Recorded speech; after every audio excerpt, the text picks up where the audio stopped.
Muzimu ku nnyimba His Excellency Bobi Wine agenda maaso n'okuba ng'ayimba.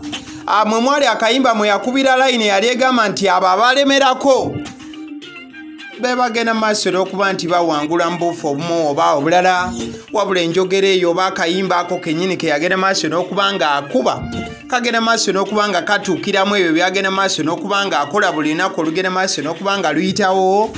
Nti newankubadde NUP wamu naye nga His Excellency Bobi Wine agenda maaso n'okuba nti afuna ebigambo bingi ebigenda maaso n'okuba nga bimukasukirwa, azewandigenda maaso n'okuba nti oyita enkonyogo wano nawali mwana mulezi His Excellency Bobi Wine tagenze maaso nakuba nti apowa olunaku olugenda maaso n'okuba nga lutuuka, agenda maaso n'okubaako ekyenjawulo kyagenda maaso okuba nga ateekawo bwe liba ttaffaali ku ggwanga agenda maaso n'okuba nti aliteekako, bino byonna nga agenda maaso okuba nga abikola ng'ayita mu kibiina kye ekimanyiddwa nga ki National Unity Platform mu buufu obumu oba obulala. N'olunaku olwaleero His Excellency Bobi Wine alina ekkula lyagenze maaso n'okuba nga atuukako, si ye ng'omuntu wabula ekibiina kyagenda maaso n'okuba nga akulembera kino kimanyiddwa nga National Unity Platform. A National Unity Platform egenze maaso n'okuba nga efuna essomero. Yes, owulidde bulungi. National Unity Platform His Excellency Bobi Wine wamu ne bagenda maaso n'okuba nti no watwala ku sayidi eyo, bagenze maaso n'okuba nti batuuka ku kkula eddungi ennyo nnyini ddala. Era oluvannyuma lwabyo n'oluvannyuma lw'okuba nti agenze maaso n'okuba nga akola essomero lyenyinza okugamba nti lino lyandigenda maaso n'okuba nti limenya likodi, ebeera lekodi oba rekodi mu buufu obumu oba obulala. Mukwano gwange olw'ensonga it is the first of its kind wano naddala ate mu nkula ey'ebibiina ebigenda maaso n'okuba nti no bitakaba n'okuba nti bifuna obuyinza bw'eggwanga nyaffe Uganda. Mu buufu oba mu bumu ku bubaka His Excellency Bobi Wine bagenze maaso okuba nga atuteerawo, agenze maaso n'okuba nga annyonnyola ensonga lwaki bagenze maaso n'okuba nga bakola essomero lino lyegenda maaso okuba nga olaba eddakiika eno nabutya essomero lino lyerigenda maaso n'okuba nti no linayamba n'okugenda maaso n'okuba nga lijuna Munnayuganda mu buufu obumu oba obulala. Mukwano gwange agenda maaso n'okuba nti olaba ate ng'ogenda maaso okuba nga owuliriza. Awo nno omukulu abadde agenda maaso okuba nga asembera akateepu, agenda maaso n'okuba nti yasala okugulawo mu butongole nga ye president aw'ekibiina ki National Unity Platform. This afternoon we officially opened the National Unity Platform School of Leadership in Kamwokya.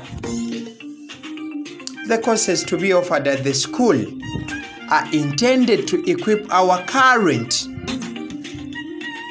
and future leaders with the skills they need to lead and the ability to realize their full potential. Nti ettuntu lya leero atugenze maaso n'okuba nga tuggulawo essomero lya National Unity Platform. Essomero lino nga ligenda kubanga amakanda ligasimba nnyo ku by'obukulembeze. Era essomero lino nga lisangibwa wali e Kamwokya.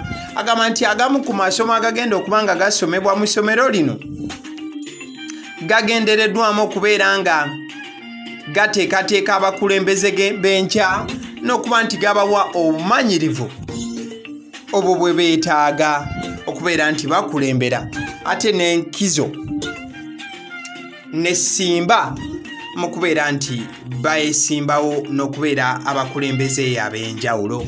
Omulabo omukulu His Excellency wabadde n'akamwenyu wali nga bagenda maaso n'okuba nti no batuusa embeera gye balina okugenda maaso okuba nga batuusaawo, nga bagenda maaso n'okuba nti baggulawo essomero lino as part of our efforts to guide our country through the inevitable political transition ahead.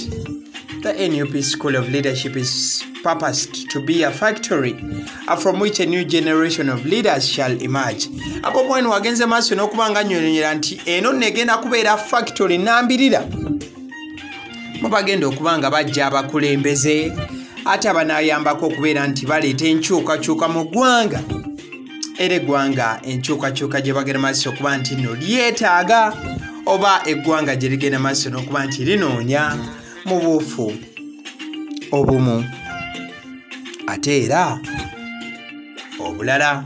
Leaders who are not just equipped to bring about change but are in fact the embodiment of the change we also seek leaders who are not only be able to resist the temptations of power, but will also actively work to dismantle the structures that enable them by leading with integrity, transparency and accountability. Abo bwena gattako ntino wano bakugenda maaso n'okuba nti bateekateeka abakulembeze abatagende maaso nakubanga batamiira bufuzi, wabula bagende maaso n'okuba nti baleeta obwerufu mu nkulembera yaabwe mu bufumo bwa bulala. Kale bwe tuba nga tubuddeyo ebifaananyi byogenda maaso n'okuba nti olaba mukwano gwange byebimu ku bifaananyi ebyabaddewo ate kaabadde kaseera kannaku nnyo nnyini ddala era kabadde kaseera k'amaziga era ekibiina kino ki National Unity Platform olw'okuba nti kyagenda maaso n'okuba nga kiviirwako omukulu abadde mu bya security.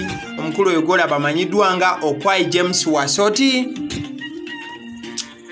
Kabogo ali erinnya lye bagenda maaso n'okuba nti bamukazaako. Kyanaku nnyo omukulu oyo okuba ali mu National Unity Platform yagenze maaso n'okuba nga assa omukagwe ogw'enkomerero era ebimu ku bifaananyi byenkuteeredde ku vidiyo eno baadde bagenda maaso n'okuba nti no bamusiibula okubeera nti bamuteeka mu nnyumba ye ey'olubeerera. Kyabadde kyannaku nnyo nnyini ddala. Omukulu oyo nno akoze ne security team y'ekibiina ki National Unity Platform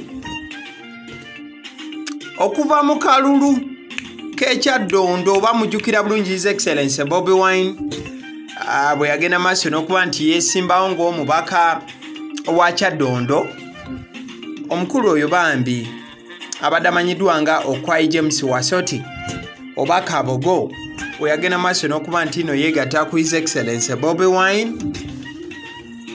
Era omukulu oyo y'omu ku baaliwo nga People Power, ekisinde kya People Power kigenda maaso n'okuba nga kitandikibwa era oluvannyuma People Power yagenda maaso n'okuba nga efuuka NUP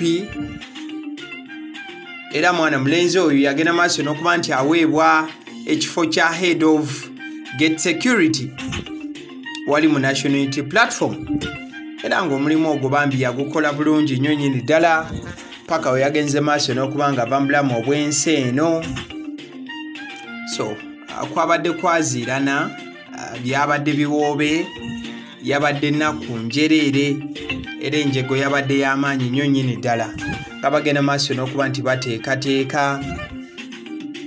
In fact yaleetebwako ne ku kitebe yaabwe ekya NUP and they paid their last respect gyali era oluvannyuma yagenze maaso n'okuba nga atwalibwa ku bijja by'abajjajja be nga ogenda maaso n'okuba nga olaba. Rest in peace Kadogo, wumula mirembe. People Power, our power mwana mulenzi oyo bambi kyanaku nnyo nnyini ddala.